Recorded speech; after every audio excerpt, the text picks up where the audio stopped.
From beautiful North Hollywood, California, it's Flashback Tonight, starring Delius. Tonight's guest played the lovable Eddie Winslow on the hit TV show Family Matters. Darius McCrary is here. Our next guest has literally been on TV since he was 11 years old. He's most known for his iconic role in the hit TV series Family Matters as Eddie Winslow. Put your hands together for Darius McCrary.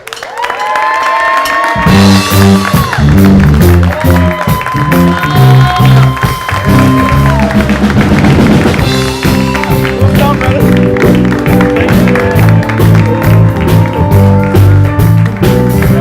Let's see, man.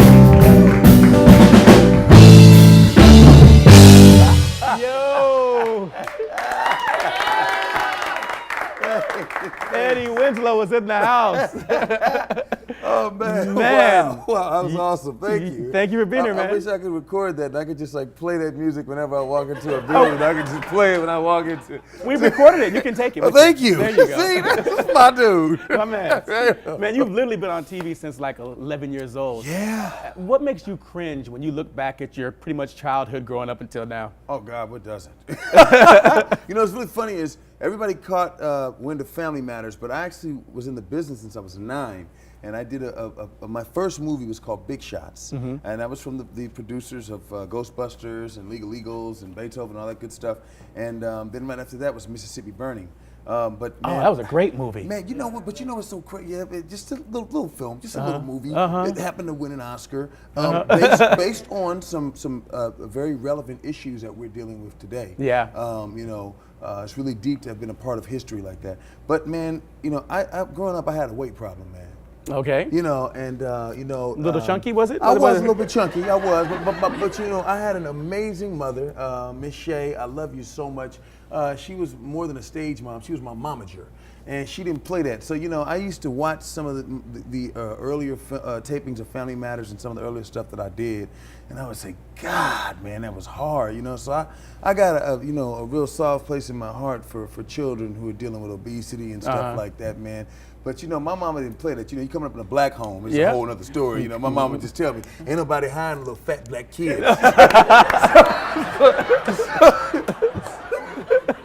You've had a career in Hollywood that most people would kill for. You're always working. Like, brother, you know, I mean, share some of the work. You're always working. And you've got like 3 other projects cooking right now? Yeah. Tell us about those projects. I just finished working on Pitch, which is a really cool show on Fox.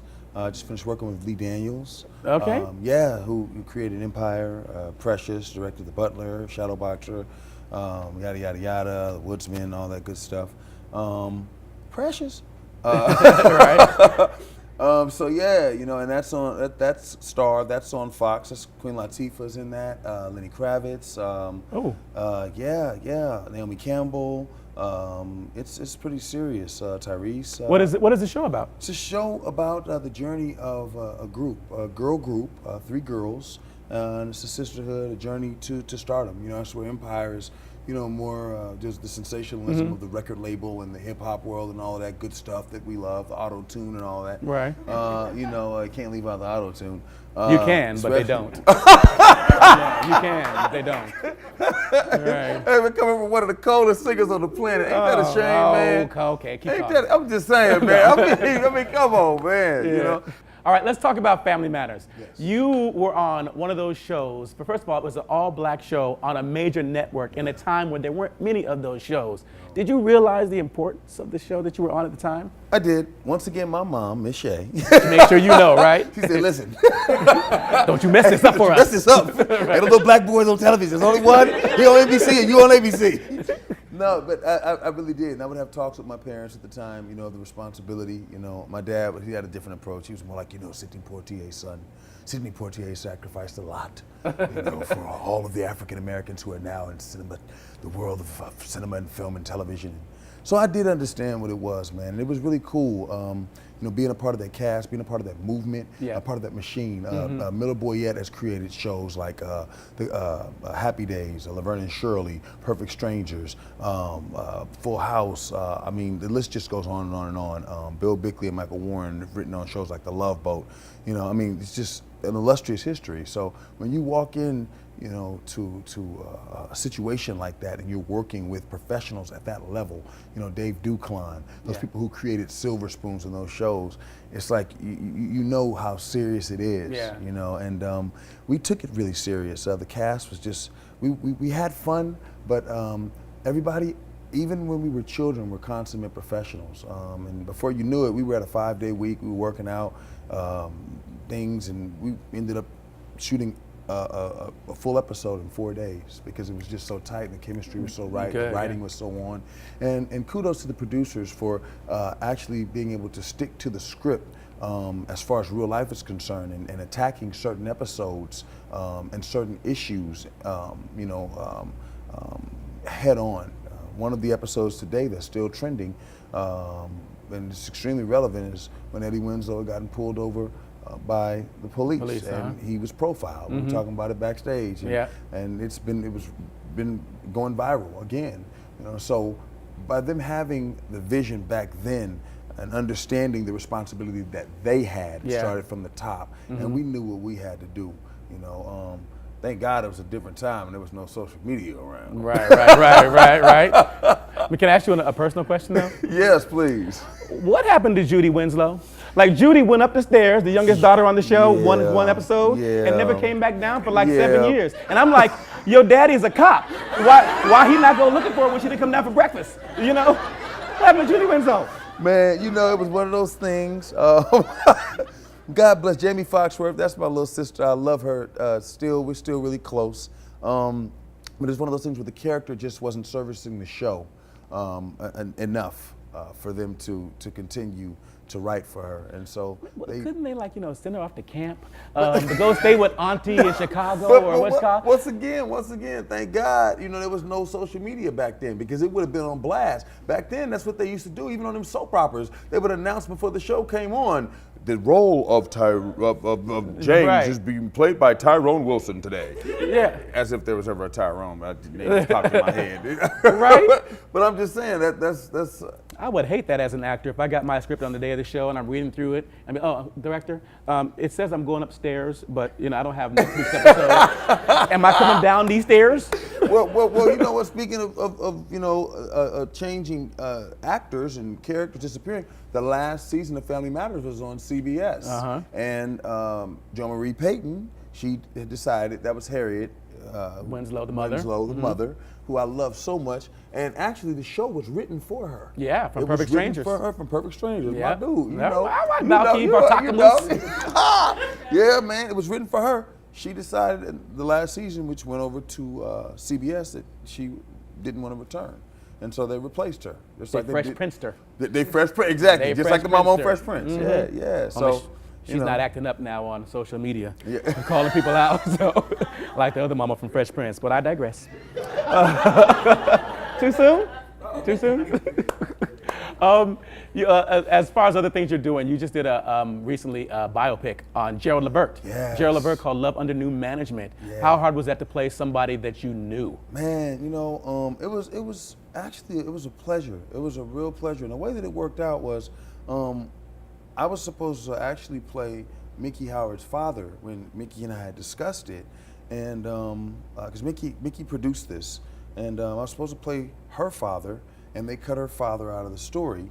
And I was thinking about Gerald, man, and I was just thinking about him and all the greats that have gone on that we don't even talk about or pay attention to anymore because of things like social media. It used to be a big deal, you know, when we would lose somebody that we admired or who touched our lives that we weren't able to necessarily touch. You know, I mean, you remember where you were when they left or made their transition. And I was just thinking about Gerald, and I said, man, nobody's talking about Gerald. I said, man, you don't hear about him. He was one of the coolest songwriters. He inspired so much. Amazing. Thinking, amazing voice. Amazing voice. His lineage, you know, and I was thinking about him, man, and strangely enough, it was crazy. I got a phone call that day, and they said, you know, they were doing the project, and the director, Christine Swanson, she wants to meet with you, and I was like, okay, Gerald, right? Were you in my head? And it was just so cool. I met with the director, met with the producers, and at the time, strangely enough, I was rocking a beard, and I shared that story with them, And they said, well, you know, we haven't forgotten, and you know, we love what you do, and we think it should be perfect for Gerald. Man, yeah. The ratings on that were amazing. I've heard nothing but amazing things from anyone who's seen that has just spoken really highly of that. If you haven't had a chance to see Love Under New Management, try to look it up. It's an amazing portrayal. But you also, Thank you. Swagaway, did a run on a soap opera called Young and the Restless. Yes. But you came back as a character that left as Malcolm, who was played by Shamar Moore, who was light-skinned. Right? And then you came in as Malcolm. Now, Right. Malcolm had gone to Africa in the TV series. Yes, he did. So I get that you could have gotten a He got little a 10. darker. He got a 10. A little darker. Yeah, he was hanging out with the tribes and beating bongos. And, He, you know, and he didn't have a hut or anything. no hut. He must No, have he been was just like, in the what's sun, color? man. Yeah. Yeah, he was out there.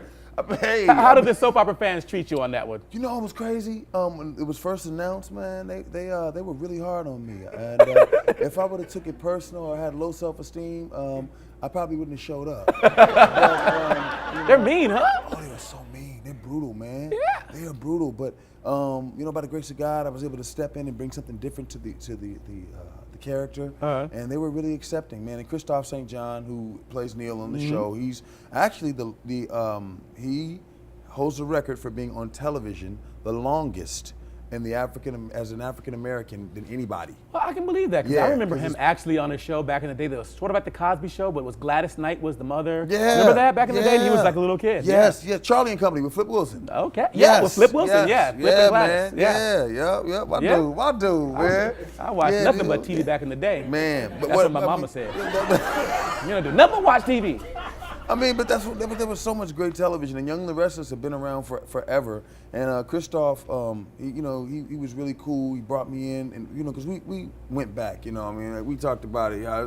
It's a fraternity, you know, Yeah. with us, you know, who've been in the game, you know, Yeah. veterans. And Chris brought me in, man, and showed me the ropes, and we hung, you know, and. It was a great experience. It's really not my cup of tea. I understand why Shamar transitioned, you know, because it's a lot of work. Yeah. That soap opera grind is no joke. There's no reruns. Man, A new script every day, right? a new script every Yeah. day, man. I mean, hats off and kudos to all of those cats who've done soap operas. You know, it's a dying art. But Young and the Restless was a whole lot of fun. I had a lot of fun. Tracy Bregman was here a couple weeks ago. Played Oh, Lauren. yeah. Yeah, she was here a couple weeks ago. So, Yeah, man, good people. Yeah, she's really good people. She was a fun interview. Yeah.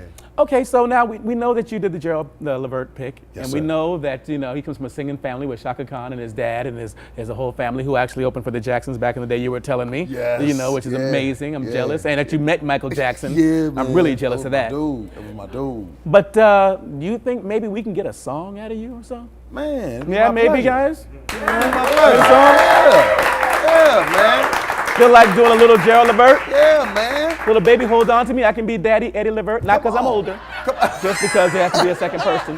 Hey, that's super fly. Right? Let's get it in. Let's do it. So when we come back, Darius McCrary sings.